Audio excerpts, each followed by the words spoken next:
The first time you click on the Outreach Mode button at the top, you're going to get this screen which invites you to connect an email address.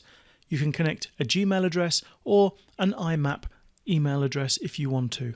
So let's click on the Connect an Email button and you're taken to this screen where you can actually view the tutorial down here on how to connect them. I know that I want to connect to Gmail, so I'm going to click on the Connect to Gmail button at the top. You'll see that a new window opens that asks you to agree to the terms. Your email address that you're logged in at will be the top. If that's not the correct one, then click on that and sign out and sign back in with the correct one. Once you're happy, click on the Allow button at the bottom, and that then will connect your Gmail address to Ninja Outreach. And you can see here that I've now connected one email. I believe you can connect up to 5. Yeah, you can connect 5 Gmail accounts to your account. I'm only going to connect the one, so I can click on Close to close that now. The page will reload and you're now ready to start sending some emails. To send the emails, we can select the list, and I'm going to select the social cholesterol one because I did actually mark some of those contacts in there, set up the relationships. And now you can see that we've got a list of those contacts. Some of them have email addresses, some of them don't, and I can only show the prospects with email addresses by clicking on that button, and that then helps because I know that I can email these people all directly. Now the next step would be to go through each of these in turn, and when you click on their entry you'll get some information. Over on this side I can see some information about the person I'm trying to contact.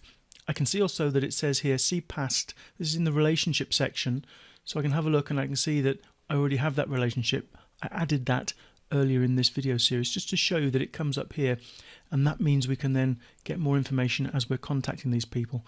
I can also add a custom relationship if I want, and I can basically type in anything there.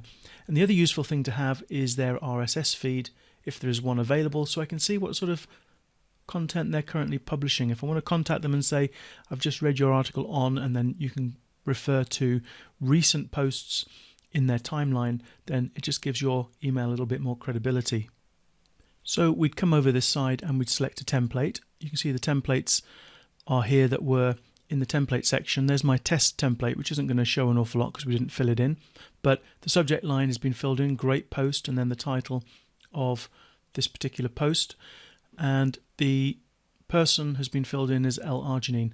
Unfortunately, that's because when the details of this person were collected, that's what was filled in as the first name. That was the only thing that could be found. So you'd want to go back and try and find the correct information. Let's just try a different template so you can see what it would look like. Okay, so we've now got other information being filled in as well, depending on the template and how the template was set up. There will be occasions where you may not have an email address, and in that case you can click on this send through contact form, but essentially you would create your email over here and then just click on send, and then that would be sent to them.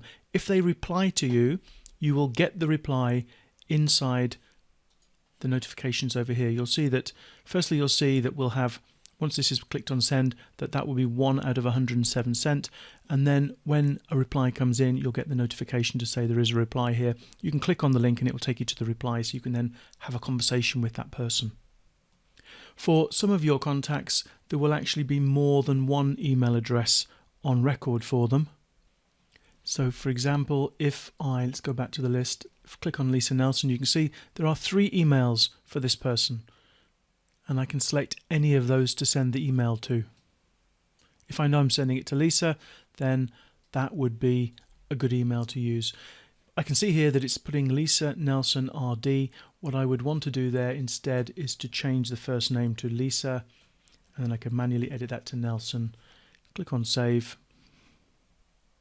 and then when you're selecting your templates we should find that the correct name is actually inserted into there.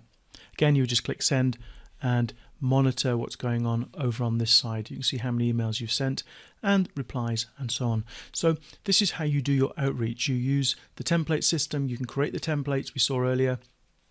Use those templates. Those templates have placeholders for things like names and web pages and URLs and Twitter accounts and so on, which you can have in your template, and they are replaced when the template is used to create the actual email. So you could just click on send. What would happen when you do click on send? I'm not going to do it because I don't want to actually send this email, but when you do click on send, then the next one will load up. You can send that email, click on send, then the next one will automatically load up, and it will go through each of your contacts in turn. Some of the more expensive subscription packages of Ninja Outreach will allow you to send automated emails for up to 500. So you can do it. If you want to get a more expensive package, you can actually set this up and then just send out an automated email to up to 500 people at a time. And that could obviously save you a lot of time in your outreach campaigns.